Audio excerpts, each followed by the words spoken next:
Hey guys, welcome back to the Why Wars Happen History podcast, where you learn about the causes of wars and things like why did it happen?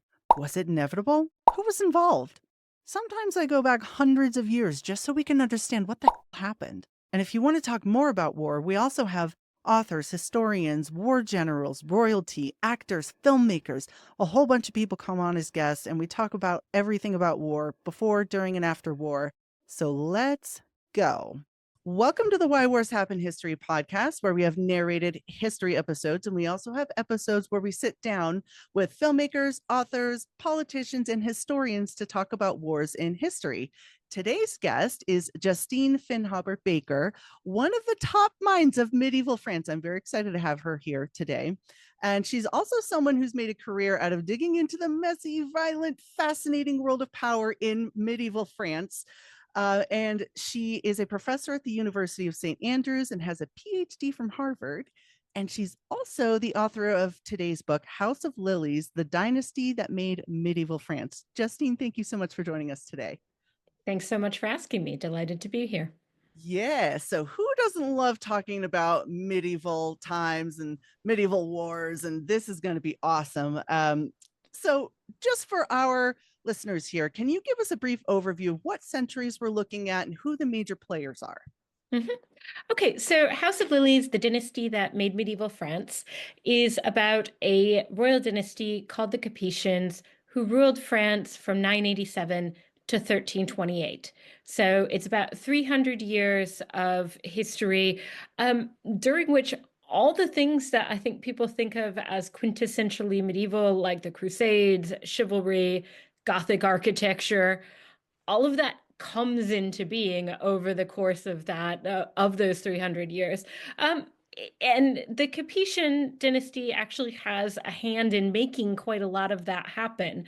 So it's kind of a story that is it's about that royal dynasty, but it is also in a sense about the making not only of France but also of the Middle Ages themselves. Love it. And there is something magical about this time. I maybe it's just me, I don't know. But what drew you to this specific era? Oh, um, Gosh, okay. Well, I think there were a few books that I read when I was very young, like Barbara Tuchman's A Distant Mirror. There's this wonderful it's like a novel, but it's about the civil wars in 15th century France called In a Dark Wood Wandering. And there was also a biography of Ooh. Eleanor of Aquitaine that I just loved. Um, and so when I got to college, I was actually able to study it for the first time. And it turned out I really did love it. Yeah. And yeah, so yeah, I've always been interested in stuff that was far away. So one of the things I Ah. really like about the Middle Ages is it's nothing like today in a lot Oh of yeah. ways. Yeah. And I grew up in mid-Michigan, so also I think there was just this romance to Europe for me. Yeah, Um, totally.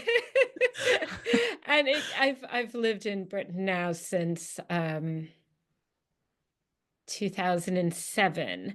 So, I've lived most of my life on this side of the Atlantic now. So it now is home. And I think I always just had kind of a Fantastic. sense that that I would feel at home on this side of the Atlantic. And indeed I Living do. the dream. Living the dream. That is really cool. I love that. And just also to I don't know if you're like me. I'm kind of obsessed with maps a little bit, especially medieval maps. And you're like, what did this look like? How did it all change? Mm, So just to kind of orient people who might not be as obsessed with maps, what kind of borders are we looking at here? Like at the time, how did they look compared to today in yeah. France? Okay, so when the story starts out in 987, Francis is, in a sense, larger than it is today because it also includes a lot of what is now Spain, particularly Catalonia. Yeah. But there are other things it doesn't include. So it doesn't include Provence. Um, and it is also a lot more. sort of porous and borders move Mm. around a lot. So a lot of the first chapter of this book is taken up with wars over a part of the world that was then called Lotharingia, which is not exactly the same as Alsace-Lorraine, which also gets fought about a Yeah. lot more recently. Yeah. Um, Yeah. but you know, it's that kind of sort of liminal space where people can't quite decide who it should belong to. I should also say another thing about France, kind of in quotation marks, when the story begins at the end of the 10th century, is that it is a kingdom. It's known as West Francia, not France. And in a sense, it is actually part of um, what I call in the book the German Empire, what will become known as the Holy Roman Empire. So really, the kings of West Francia are kind of under the emperor, and that sort of falls away over the first and over the 11th century. Um, but initially, who the West Frankish kings are really worried about is the German emperor. Hmm. Yes, and it's funny you bring up Alsace Lorraine or Lorraine, however you pronounce it. It's funny because studying all these different wars over the centuries, you're like, this thing again? Really? Hmm. You guys are fighting over this again? Even like in the 20th century, you're like, really? It's that's really funny. I mean, not funny, but like it's one of those things. If you know, you know, I guess. And so okay, so we're talking about breaking it down a little bit into the Capetian era, were at the time things were broken up into duchies, Hmm. or and so how much power would a Capetian king have versus like a duke of part of Yeah. France? Yeah, so at first the Capetian kings are basically first among equals. So they have this kingdom, right? And they are kings, and that is different than being a duke, not least because you are crowned by a bishop and you are anointed with holy oil. And for the French kings, that's really important because unlike most kings are anointed with holy oil, but the French kings, their oil comes from heaven. Yeah. Um, Yeah. yeah, so that's a little bit different, but yeah, they don't have a lot of direct control over most of their kingdom, which is in the hands of these great barons called dukes, from the Latin dux, meaning a military leader. And so the Duke of Aquitaine, the Duke of Normandy, um, sort of slightly lesser barons called counts, like the Count of Anjou, the Counts of Blois, Aha. are very, very powerful, and the king can't really tell them what to do. So Yeah. either he makes friends with them or he makes war on them. And that goes around quite a lot. And there's a lot of sort of political horse trading, making alliances, originally against the Counts of Blois, but then they kind of blow that up. So they're against Hmm. the Counts of Anjou. And then, of course, there are Dukes of Normandy, who then become Yeah. kings of England. And Yeah. at first, yeah, at first the Dukes of Normandy are actually really big supporters of the Capetian kings, to the point that Ah. when William the Conqueror is a little boy, he inherits the duchy when he's about 8 years old. The King of France is his guardian. But of course, then William grows up and all of that changes. And from then on, the Norman kings and then the Plantagenet kings are the worst enemies to the Capetians, very, very dangerous to them for a long time, in fact. Yes. Okay. I wanted to ask about the Plantagenet. So obviously we're talking about the Capetian dynasty and the Plantagenet dynasty, and they span over a decent chunk of time. And was there ever a point where they actually got along? Or Mhm. Yeah. okay, yeah. Um, yeah, I mean, okay, so that there's that early bit before William becomes a conqueror.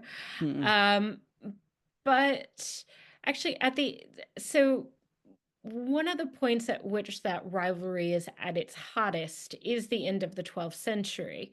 Um, when the French king Philip Augustus is fighting very hard against Henry II. But he's doing so with the help of Henry II's sons. Hmm. So originally he's very close with Richard the Lionhearted.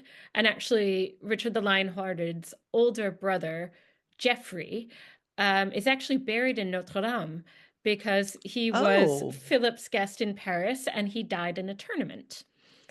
Oh.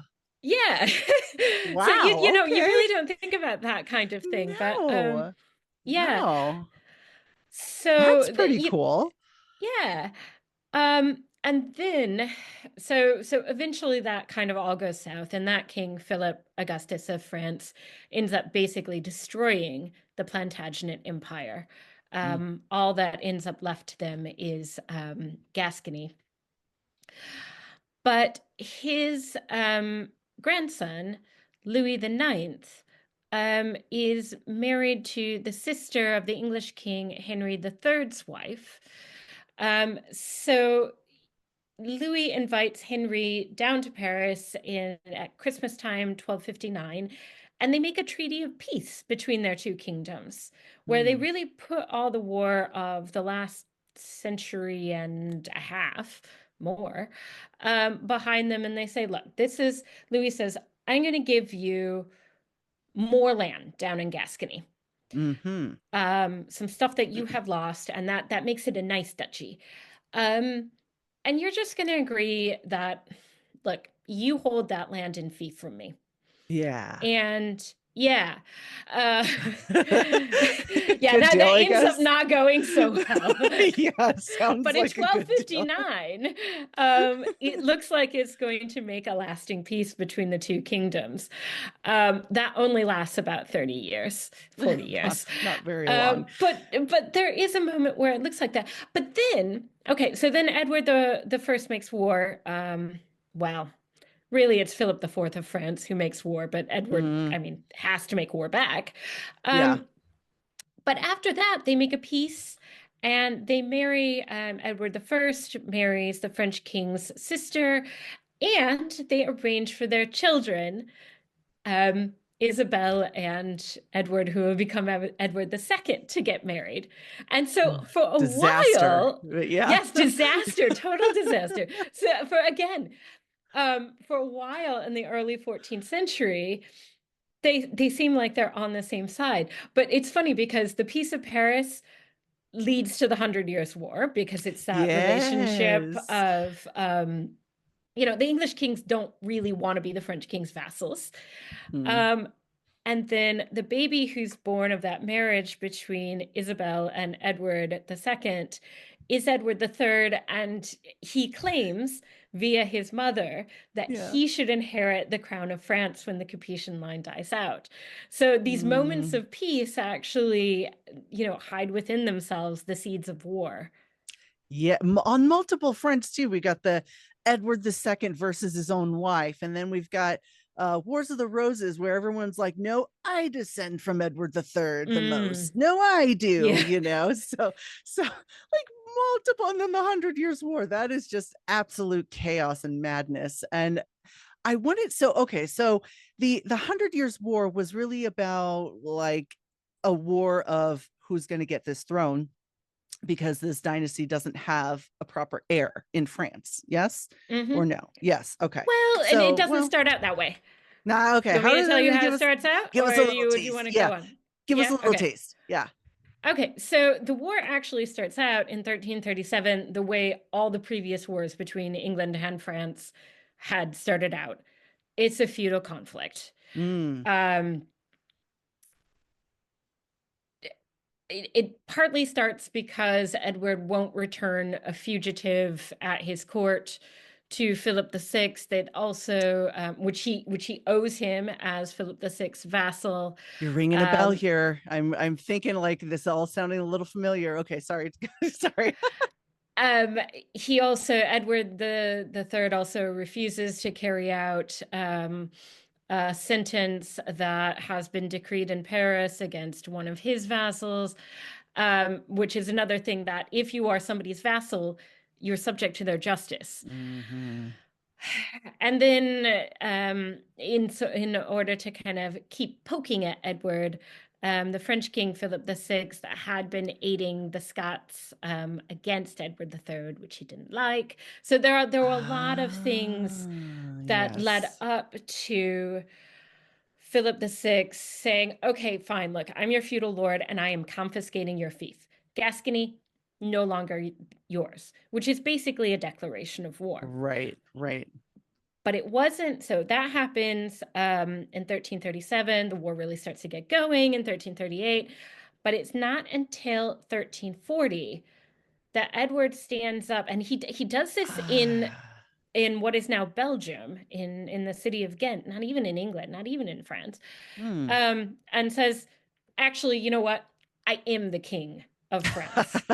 Nice. And he does this actually at the urging of his allies in Flanders, and basically for their benefit because they owe the French king a lot of money. And if it turned out the French king Oh, was Edward yeah. III, their Yeah. ally, then they Yeah. wouldn't have to pay that money back. Genius plan, guys. I got a genius plan here. Oh wow, that is a really cool explanation, and yeah, you're definitely ringing some bells here. I'm like, oh yeah, there was that hostage thing, and there was the Scotland. Totally forgot all about this stuff. So that is really cool. And okay, so goodness, I wanted before I forget to ask. There's this other power structure um called the mayor of the palace that is it appears interestingly enough in Rome and I think some other places too throughout time in ancient Rome. Hmm. Can you tell us what a mayor of the palace was in the Capetian France and how is different from a Yeah. duke? Okay, so the Capetians did not have a mayor of the Ah, palace. dang. No, but Okay. it's a good question. So, mayor of the palace, a major domo. So Uh, it's the word mayor is just a direct translation of the Latin word major. So okay. the big Yeah, guy in the yeah. house. So the people who really do have a mayor of the palace are the Capetians' predecessors, the Oh, Merovingians. oh, those guys. Okay. Yeah, and their mayor of the palace actually becomes so powerful that he overthrows them. Yeah. And that's how we get the Carolingian dynasty, Charlemagne's dynasty, which is Okay. succeeded in turn by the Capetians. So from then on, people are a little bit iffy about mayors of the palace in France. So they'll have important household officers. The Yeah. butler tends to be a very important office in early Okay. Capetian France. Yeah, That's yeah, interesting. chamberlains. Yeah, so there are these people who men who are around the king who often have a lot of power just because Uh-huh. they're close to the king. In this Right. period, power is very personal. So if you can be physically close to the king, Yeah. then you might be able to accrue quite a bit of power yourself. Yeah. It sounds interesting. Like coming from my main focus in medieval era is more in England, which, Hmm. probably a lot of people are like me too. But Yeah. so it's so interesting coming from that medieval English power perspective where you have marcher lords who are kind of like kings basically, but still subject to the king. And then you got nobles who are like sometimes fighting the king, but it's totally different. It sounds like in France, where it's like there's actually recognized like you're kind of equal to the king if you're a duke or Hmm. Yeah. it sounds like all these different layers of power that are just different from how medieval England operated. Interesting. Yeah. Yeah. Sort of yes and no, I think. Okay. Okay, so I always think that England's apparent order is more apparent than real. I mean, there's quite Uh-huh. a lot of I mean, the barons rebel in England all the time. All the time, yeah. Yeah. Barons rebel in England far more often than they do in France. France doesn't have a Magna Carta. My goodness. Yes, no. They try it a couple of times, but it never works. But I Yeah. think part of that is that there's a lot more sharing of power that is just taken for granted. And that's partly because France is a Uh-huh. much larger country than Oh England yeah. is. Oh yeah. Yeah. And so you were talking earlier about anointing a king with holy oil and okay, so how big of a deal so the concept of like the divine right of kings I think developed Hmm. a couple hundred years or so after the Capetians started at least, Hmm. and so how do they view divine right of kings precursor or like, what was their Yeah. place and with that? Yeah. So Divine Right of Kings, yeah, that's more of an early modern, say, Hmm. 16th century kind of thing. Um, but they did believe that they were chosen by God. Okay. So the way they open all of their decrees is Philip, by the grace of God, King Ah. of the French. Um, and they really saw themselves as God's officer on earth. And they thought of themselves, so, Christ is king in heaven, right? So they're sort of more than sort of, they are actually a in a sense God's avatar on earth. That's such a So weird that sentence, but yeah. Yeah, yeah, Yeah. sure. So, sorry, if you're a medievalist, you get used to really weird things. Yeah. So it in a sense does give them great power. It also gives them a sense, but it doesn't give them a sense that they can do whatever they want. Uh-huh. Okay. Because if God's given that grace, he can take that grace away again, Right. right? They're Right. oh they are always really on God's sufferance. And they're always kind of looking to see whether God is on their side or not. And so one place they Uh, look for that is in war. So of course. the victor of a battle is not it's not just that he's stronger by force of arms. It is also in a sense that God has given his judgment. Uh-huh. Yes. Okay. Okay, that's a pretty good explanation of that. And I just have a couple other questions here, if you don't Sure. mind. So I love asking about sources and things like that. And when I was studying the American Revolution and reading all of the minute meetings of all these councils, and it's difficult enough in the 16, 1700s, but we're talking hundreds of years before that here. Hmm. How hard is it to find firsthand accounts, secondhand accounts, or anything that even Not makes hard at all. sense? Really? Yeah, I mean it's a very literate culture. So we do have Ah. more sources. Well, okay, the 11th century is a it's not a dark century. We have Mm. lots of chronicle accounts. We have lots of basically property deeds called charters. We Ooh. have some literature. We have letters. Um, but then, by the time you get to the 13th century, there's so much no one could ever read it all. Mm. Not if that's all they did. And most of it's quite a lot of it isn't even, it's just in boxes in the archives, Aha. right? So I'm always kind of, um, I always think it's kind of funny because modern historians are like, oh, it must be so nice to have so few sources.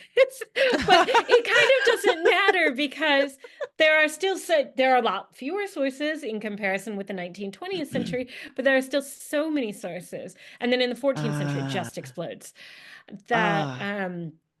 you do have to figure out what you're going to concentrate on. So what a Yes. lot of people do is concentrate on chronicles because they're nice and digestible. They're mostly in print. They tell a story. Yeah. I'm someone who goes into archives a lot and says, "Oh, but look what Ooh. Tom the fisherman is doing over here in this little town." Yes. Doesn't sound Yes. like any of that. So Yes. yeah. Um, Fantastic. yeah, and there are so many of those kind of records available for the 13th and particularly 14th and 15th centuries. So, Fabulous. yeah. Okay. Well, that's really good for people who want to go look into. I've always wanted to, and I'm always like, I'll get to it, I'll get to it. But I always have this idea that it would be super hard to find, but that's pretty good to know. Okay. My last question here, and I love this question. Are there any topics or questions from pre 14th century France that are still hotly debated today? Things that people are like, no, know this. Oh, all of it. Um, yeah, I mean, you know, we find out new things all the time. I mean, the first there's a brand new book out on the First Crusade that is about the sources for the First Crusade and how much Huh. later they were written, and you know, do any of our narratives for the First Crusade, can we believe any of them? Um, Wow. there's a new book out a couple of years ago on an accusation that was often leveled by Christians against Jews in medieval Europe, which is that they Yeah. poisoned wells. And Oh this book yeah. shows, like, look, that's not actually an accusation that's made until the 14th century. So, you know, we shouldn't project that back. Um, Interesting. yeah, new things come up all the time. Yeah. I And we'll always like just, to think of like the Princes and the Towers, England's big yeah, debated. yeah. Like, is there a French kind of version of that anywhere? Maybe not, because it's such Oh. a special case, but Yeah, well, I mean, there are plenty of people who disappear into towers in France. Um, the Yes. king's daughters-in-law disappear into towers in 1314 because they are Ooh. apparently caught in adultery, Uh, and the one of them dies mysteriously like a year or okay. two later. But the other one, so there's a I I think she was murdered. I mean, we mostly agree Uh, she was murdered. Um, but the other one, it's very interesting. She has a baby in prison, like a year after she uh-huh. gets there. And there's kind of a question about whether that baby was conceived with like a guard in the prison, or Okay. whether it was actually her husband who never really believed the adultery charges. It was really just his king, the father, um, Okay. who said, "Yeah, this is true." Um, we wonder whether it wasn't him. And Interesting. there is an interesting man called Thomas de la Marche, and de la Marche Oh. was his father's title before he became king. Well, if this is the son of the prince who goes to visit his adulterous wife, um, and everyone treats him very well, but he kind of comes out of nowhere. So I and many other people have wondered whether Thomas de la Marche is actually the son Ooh. of this prince who goes with his supposedly Ooh. adulterous wife. Very So I, juicy. yeah, Okay. I think this could probably, I think if you did enough detective work, you might get lucky and be able to make that line Ooh. Okay. clearer. Yeah. So Ooh. there are lots of little things like that Love it. Love it. around. Yeah, lots of Well, received stories that you're like, hmm. ooh, that's so fascinating. Okay, well, thank you so much for coming on the show and answering all of these questions. And I, are you planning on any books in the future by chance? Yeah. Yes, you can tell So us. I'm Yes. currently writing a sequel to House of Lilies. Really? Oh, Yeah, so that's called Children of the Lilies. It'll be out probably sometime in 2027. okay. And that takes that story through the Hundred Years' War, the Black Death, and even beyond into the reign of Louis the XI. And it ends in Oh, 1498 with the death of the last of the successor direct line of the successor dynasty, the Valois.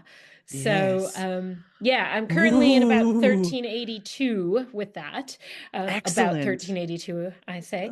I know exactly where I am. So yeah, so that's lots of fun, and it's really interesting to watch. Already over the past 300 years since 987, quite a lot has changed. I think even more changes in the next 150 years under the Valois. Okay. So, Oh, so that look is out for that. really Children of the exciting. Lilies. Yes, I definitely would want to read that. I know that this House of Lilies is very, very, very highly acclaimed. So I would recommend it to anybody. And that is really cool. This next book, I really want to read that. So again, Justine Firnhaber-Baker, author of House of Lilies, The Dynasty That Made Medieval France. You can get on Amazon and anywhere else you find books. Thank you again so much for being here. So happy to have come on. It was a really great talk. Bye. Bye.